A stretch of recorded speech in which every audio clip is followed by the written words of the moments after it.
What's up, guys? Welcome back to the channel. This is Thanks for Your Criticism. I'm doing a Bachelor recap, episode 10. I didn't do the woman tell all because I think everything spoke for itself.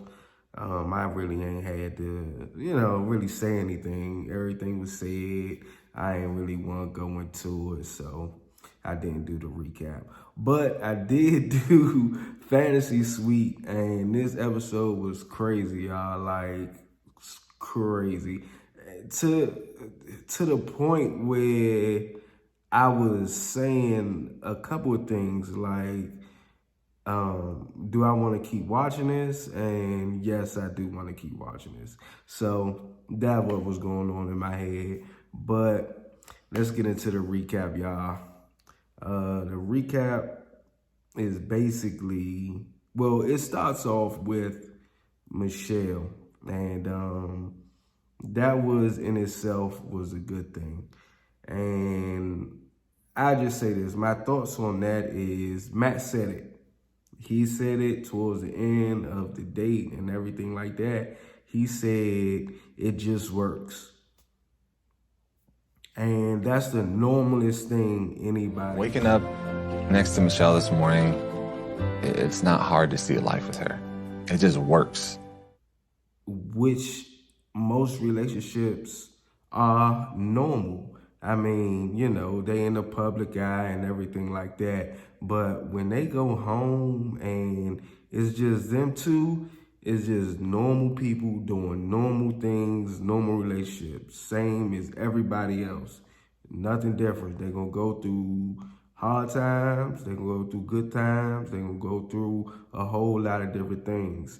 So he said it just works, and I second that. I think it just works also. I don't think anything wrong with that, but we'll see who he picks.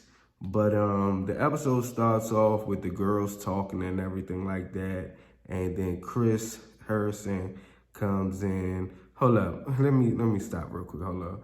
I don't know if, hold up. Do y'all feel like when the date card is read, I mean, not the date card, but when the Fantasy Suite date card read, and always at the end, they say, thanks, Chris Harrison, or this is by Chris Harrison and stuff like that. Like, who want to think about him when you go into the Fantasy Suite date? Even though, man, look, I read the card and everything, but I ain't about to say his name at the end of the date card. Come on, man. That's just on a whole other level of wrong. Nobody want to think about him. You already got the cameras right there. Like, I'm just trying to get on with my Fantasy Suite date without having to think about all these million of people for real.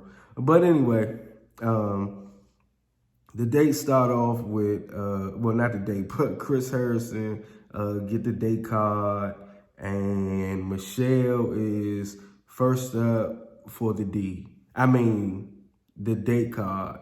First up for the date card. Anyway, Matt said he was scared, and he said that he needed to talk to his dad before everything happened and stuff like that. But when the dad came in, he looked super surprised and even blindsided almost, because I could tell he was there just thinking like, oh, look, my son on TV, we celebrate his success, this and this, but that's not how it happened. I'm not here to discuss you and your mother's relationship and stuff like that. I'm here to celebrate your success. This isn't a celebration. Matt talked to him about his issues that he had with him not being there. And, I would say that they was going back and forth for a while, and it was a lot of blame going around. The dad had his issues and his trauma after being fatherless, and the way that Matt's mother and Matt's dad, the way that their relationship just didn't work out, it really affected Matt. And I would say this, there's nothing that you could say to a son, no matter what happens. You know what I'm saying? The mother or the father, if a parent is not there in the son's life, I mean, as an adult, well, as a kid, you can't understand it. You don't know why. And you just grow up with these, abandonment issues. You just know some people have parents that's there in their life and you don't have yours. Now, no one is to blame. Well, I ain't gonna say blame, but if you in that situation, it really is a tough situation. Now, like I said, it's nothing that you could say to a son that's gonna make that okay. It's just not gonna work. But they talked, and the father said he was sorry. I'm not holding grudges against those things. I just want us to move forward and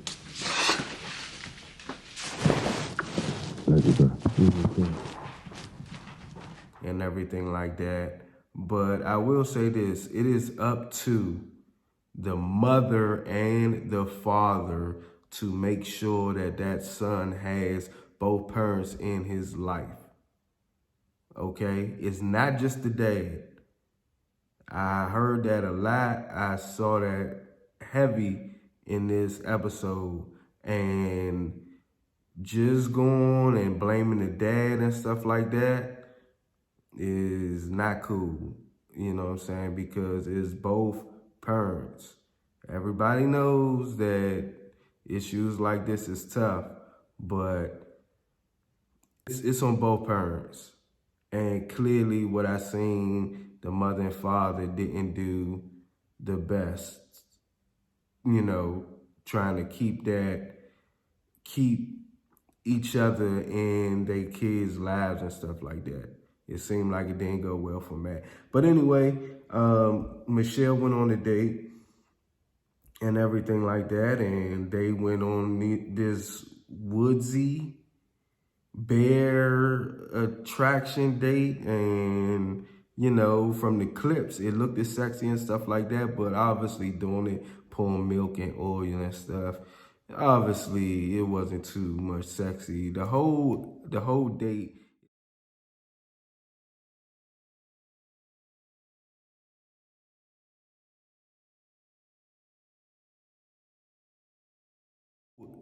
date, it seemed like they couldn't wait to get to the fantasy suite. It was like, this is it. But the night time came on a date, and he say that he didn't want to be like his father and everything like that. And, he just says that he just wants a successful relationship, and he was scared that he probably ain't gonna have that. Now, she did ask a Karen question, and I wanted to start by saying I hope that you know you can talk to me about anything. It's super important for me to know why you are the way you are, how much time do you have? As long as you'd like, for the rest of your life. this is why is this is why she is best for him. You know what I'm saying? Flat out the gate, she asked him, what's going on, what's up, how you doing, and stuff like that. I'm worried about him, even though she in a tough situation. So, but after all that, fancy suite, cameras went away, they did their thing. And the best part I liked about the whole everything was the balcony shot. The balcony shot was everything, y'all. I really liked it. It was everything. The only thing I could say about this is it's best to go first. You the first one, you ain't gotta worry about nothing. You the first one, you make sure you do what you gotta do, you lay it down. However she decided to do that, that's what you gotta do.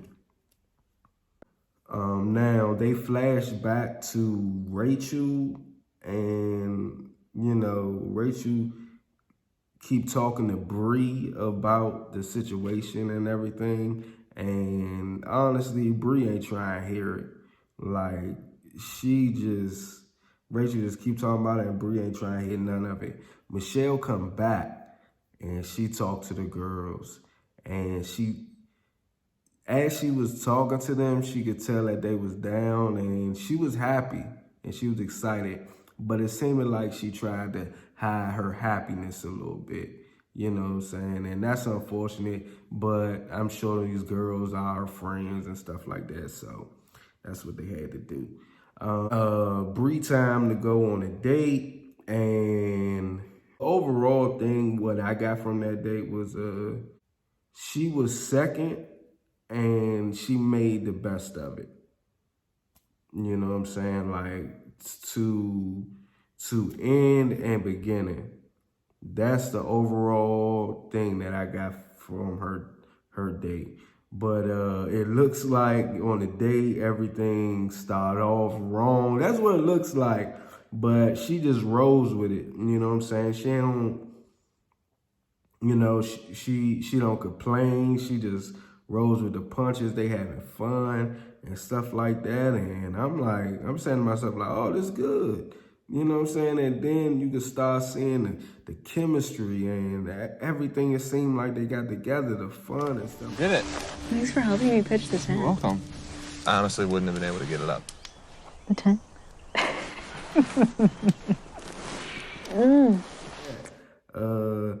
She brings up Michelle, though. She brings up Michelle, and Matt switched that conversation quick. Like, he ain't wasting We no did time. see Michelle walking in from her date, and I didn't really expect it to hit as hard as it did.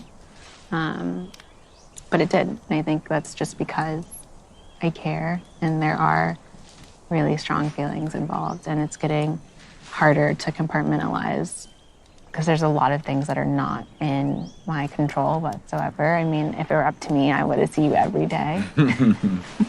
What was it like having Bree, your best friend, here and your mom here last week? Like, you know what I'm saying? To me personally, I'm like, damn, why she bring Michelle up? But Matt switched it quick. That was good on his part. He probably, he thinking fast. He talks about his dad again, and Bree talks about her dad, and similar situations that they had and stuff like that. So they just connecting, and they went on the hotel or whatever it was. And after the fantasy suite, only thing I could say about that is it just seemed like they definitely had chemistry. Now, when Bree got back and to the girls and everything like that after the fantasy suite date was over, she was talking about it to the girls, and she ain't hold back like how Michelle did. The uninterrupted, undisturbed time, I'm not even lying to you guys, like worth the wait, honestly. But it was really nice. Yeah. So it's good. You know what I'm saying? Like, she ain't go full out, tell him everything, but she let them know that she had fun and this was this and this was that.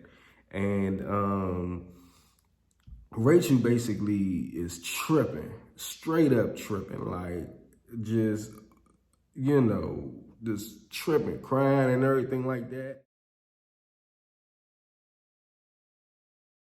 And I would say this, going third sucks. Going third sucks, and I'm sure it's not fun because you thinking about what all the other two did. That's all you kind of thinking about. That's all you in your head about is, dang, they did this and they did that. And, you know, it's just a bad situation. The overall thing that I say about Rachel and Matt date is, well, what I noticed, first off, what I noticed was that they depend on each other. You know what I'm saying? Like, in ways that I don't know how to explain or say, but the way that they talk to each other and the way that it seems when, you know, when they close to each other, it just seems like they depend on each other in a way that is good for a relationship. And when all this happened, Rachel, she was walking towards the date and she looked like somebody just died. Like, and, you know, she walked up to Matt all just Eeyore, you know what I'm saying?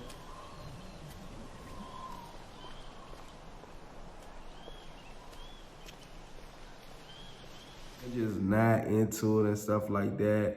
And the energy just off. And I would say this, she can feel the presence of the other females and the other girls, but, you know, she talks to Matt and, you know, she need reassurance and stuff like that. And this is where the depending on each other stuff come from for me. You know, she just looking for reassurance. She need him to tell him stuff, and he tell her that he falling in love with her. Now, I don't know about y'all, but have he ever said this to somebody else? Or is this the only person that he said it to? Because this is the only thing I'm kind of getting from it. Where I'm at with you is I'm falling in love with you. Cause I don't remember. Y'all let me know if I'm wrong or if I'm right here. Cause I don't think he told that to nobody else, but he clearly said that he's falling in love with her too. After he reassures her about how he feeling and stuff like that. He talks about his dad again. And, you know, when he bring up his dad again and that whole little conversation and stuff like that, I'm convinced that he is telling the girls about his dad and the situation, because one, it just happened, and for two, he want to feel closer to them because this is a big thing for him. So I think this is why he's bringing it up. I mean, because at first I'm like, damn, man, you gonna just keep talking about your dad and stuff like that? But, you know, he want to get close to him, and this is how he gonna do it. So that's what I got to say about that. And because I was just getting tired of, I felt like he was bashing on her dad, but I can understand his situation. Like I said, when it comes to a parent being absent, it's nothing you can really say that's going to make that child feel better because you wasn't there, especially as a child. As an adult, hey, you know, they could put two and two together, they can understand situations, but this was a little different. You know, they go to the fancy suite, fireworks, and I'm sure he did the do. Now, coming out of that, they ain't show the aftermath for them hugging and kissing after like they did Michelle and Bree. But, you know, they go straight into the rose ceremony after this. And the rose ceremony, Michelle, well, first let me say this. He said something about, I don't know. It was like he said, oh, I got to follow my heart, or I got to do some stuff that. It was just very generic and just regular. But, you know, you just had sex with these girls. You know what I'm saying? You just did the do. It ain't not like that little regular stuff that you talking about. Like, you need to say something a little bit more heartfelt, you know, something. You about to eliminate one of these girls. But anyway, the rose ceremony started, and he gave Michelle the first rose. And the only thing I could do is clap for that, because definitely make sure you give Michelle the rose first.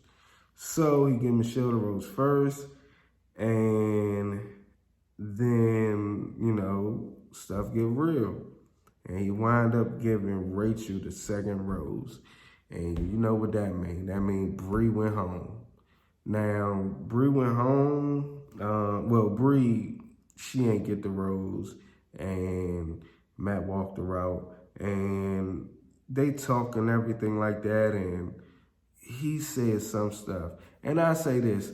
There's nothing that you could say in this moment right here that's going to make anything better. I don't care what you talking So about. hard. It would have been easy if I could point to one thing and say that that's why. All this, I want you to know that it's nothing you did or stuff like that. It's about how I feel and all the stuff like that. Ain't nobody trying to hear that. We already know, you know, it's already happening. Everything already done. You said you ain't give her a rose and stuff like that. But this girl done gave up a lot to be there and stuff like that. Like, if anything, if you wasn't like seriously feeling it, that was selfish. If you ain't feeling it, if you wasn't feeling it from the beginning, you shouldn't have dragged that out.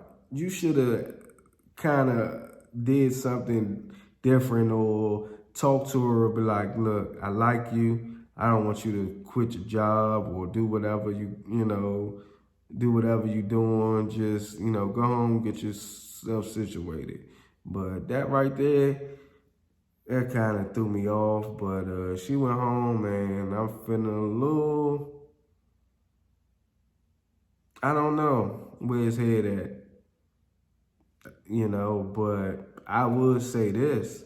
I know that this is going to be hard for him, because if he don't pick Michelle, like, I'm going on a rant. Like, I'm letting y'all know this now. If he don't pick Michelle, I'm going on a rant. Y'all heard it here first. That's what I'm doing. Straight off the top of the dome, I'm just coming out, no notes, no nothing, recap, all that stuff. I'm just throwing it out there. It's not gonna really matter. But that's the recap, guys. That's what I got. That's my thoughts. Remember, like, share, subscribe, help me out. I appreciate it. All right, see y'all next video.